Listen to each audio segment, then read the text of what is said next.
This morning I'm digressing from my series on Luke's Gospel that I've been doing to pick up on the Hebrews reading because people often say to me, how do I find faith?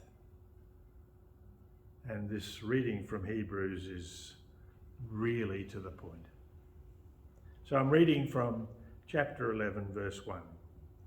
Now faith is the assurance of things hoped for, the conviction of things not seen.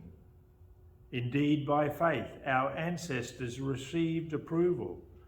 By faith, we understand that the worlds were prepared by the word of God, so that what is seen was made from things that are not visible. And picking up at verse 8. By faith, Abraham obeyed when he was called to set out for a place that was to receive as an inheritance. And he set out, not knowing where he was going. By faith, he stayed for a time in a land he had been promised, as in a foreign land, living in tents, as did Isaac and Jacob, who were heirs with him of the same promise. For he looked forward to the city that has foundations, whose architect and builder is God.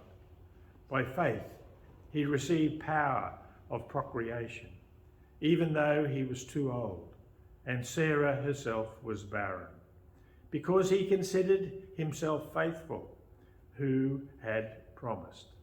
Therefore, from one person, and this one as good as dead, descendants were born, as many as the stars of heaven and as the innumerable grains of sand by the seashore. All of those died in faith without having received the promises, but from a distance they saw and greeted them. They confessed they were strangers and foreigners on the earth. For people who speak in this way make it clear that they are seeking a homeland. If they have been thinking of the land that had left them behind, they would have had opportunities to return. But as it is, they desire a better country, that is, a heavenly one. Therefore, God is not ashamed to be called their God. Indeed, he has prepared a city for them. By faith, Abraham, when put to the test, offered up Isaac. He who had received the promises was ready to offer up his only son, of whom he had been told, it is through Isaac that descendants shall be named for you. He considered the fact that God is able even to raise someone from the dead, and figuratively speaking, he did receive him back. By faith, Isaac invoked blessings for the future on Jacob and Esau. By faith, Jacob, when dying, blessed each of the sons of Joseph, bowing in worship over the top of his staff. By faith, Joseph, at the end of his life, made mention of the exodus of the Israelites and gave instructions about his burial. What a wonderful reading. So what can we make of it? Somewhere I read about amazing information about an antelope known as the African impala. These residents of southern and eastern Africa are amazing leapers. They can jump to a height of 3 meters. One leap can cover a distance greater than 10 meters. Yet these magnificent animals can be kept in an enclosure in a zoo with a 1 meter high wall. You see, impalas will not jump if they cannot see where their feet will fall. That is a wise, conservative approach to life. Do not jump if you cannot see where your feet will fall. We have an adage about that, don't we? Look before you leap. How different that approach to life is from the life of faith as described in the 11th chapter of Hebrews. Now faith is the assurance of things hoped for, the conviction of things not seen. How's that for a working definition of faith? Sure of what we hope for and certain of what we do not see. That's the very opposite of look before you leap. Faith is jumping without being able to see where our feet will fall. There's a time-honoured story of a little boy on the second floor of a burning building. Jump, his father calls out to him. I will catch you. The little boy cries out timidly, but Father, I can't see you. And his father says, yes, but I can see you. That is the kind of faith that the writer of Hebrews is commending. And beginning with the 8th verse, he gives examples of such faith by Abraham. When called to go to a place he would later receive as his inheritance, obeyed and went, even though he did not know where he was going.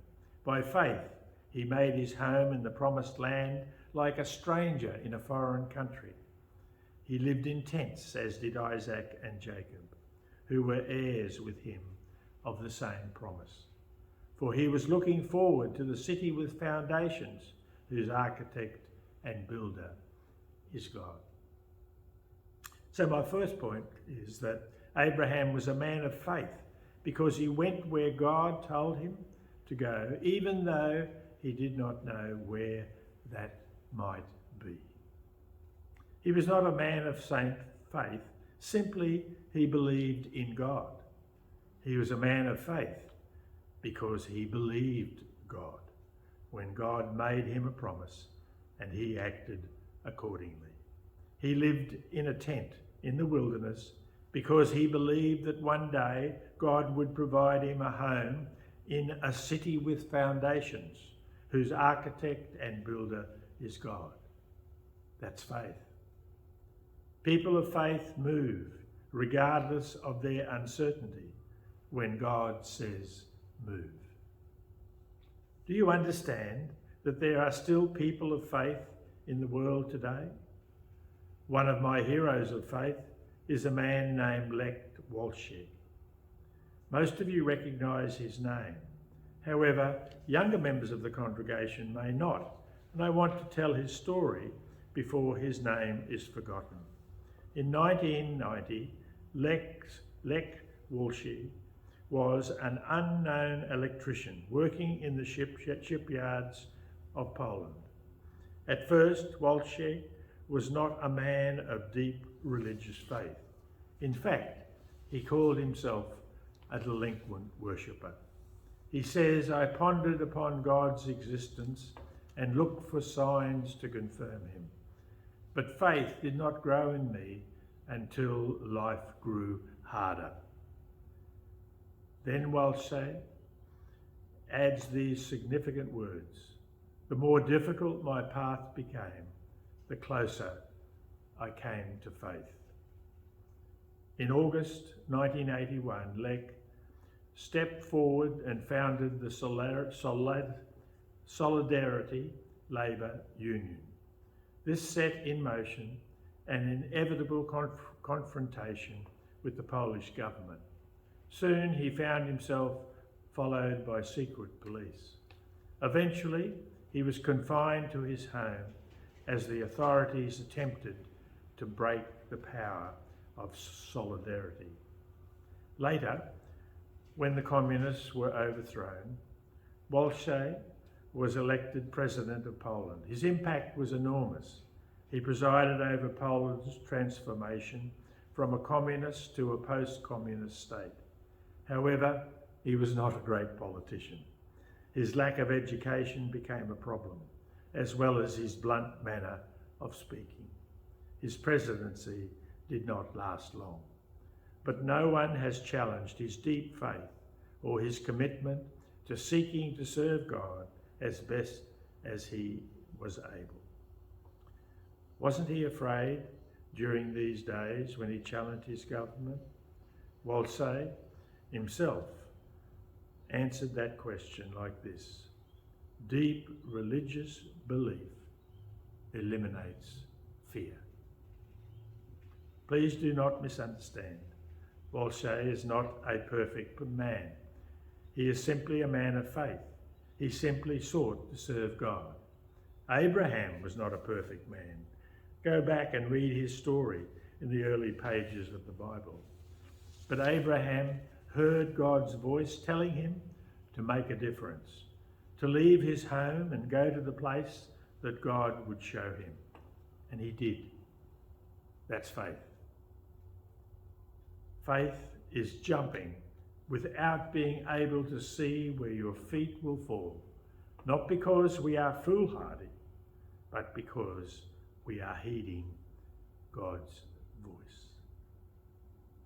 My second point is that the world is desperate for people of faith.